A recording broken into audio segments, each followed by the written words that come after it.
It may obviously be easy to walk and chew gum at the same time, but it can be far more difficult and dangerous to walk and use your smartphone. What's termed distracted walking can actually be deadly serious in some cases. Correspondent Peter Doocy has been known to walk and text, has some startling statistics.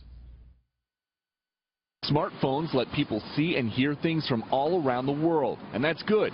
But more and more users are failing to see and hear what's right in front of them, and that's bad, even deadly. Experts say smartphones now contribute to this troubling trend. A pedestrian is being killed every 2 hours in the United States. And for the first time this year, the National Safety Council listed distracted walking as a category in its injury report. The Governor's Highway Safety Association is even using a new name for people who text and walk, borrowed from the website Urban Dictionary: pedestrian.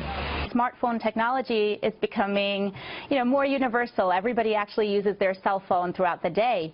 So I think those accidents will actually go up. I mean, people can fall into potholes, they can run into cars, they can have all kinds of accidents just from looking at their cell phone instead of looking around them. Just last week, a man in California walked off a cliff because his eyes were on a device and not on the deep drop to sharp rocks below. And in November, 8 pedestrians in New York were killed in 1 week. Officials said then people need to be more careful. You have to be alert when you walk the busy streets of New York. We all do. We all have a role to play, motorists and cyclists and pedestrians. But several people we saw looking down at their phones today say there are no big plans to do anything differently in 2016. I'm probably going to still look at the phone and cross the street. The worst I think that will happen normally around here is that you run into somebody else. You don't have to worry necessarily about vehicles. Bike riders, though, sometimes are an issue. It's a bad habit that it's hard to get rid of, really.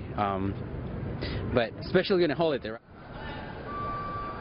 It may be hard to stop texting on the go, but these statistics are hard to ignore. Maybe some people don't believe the dangers of distracted walking are on the rise, and if that's the case, then maybe those people will take a minute to look up the numbers mentioned in this report on their phone.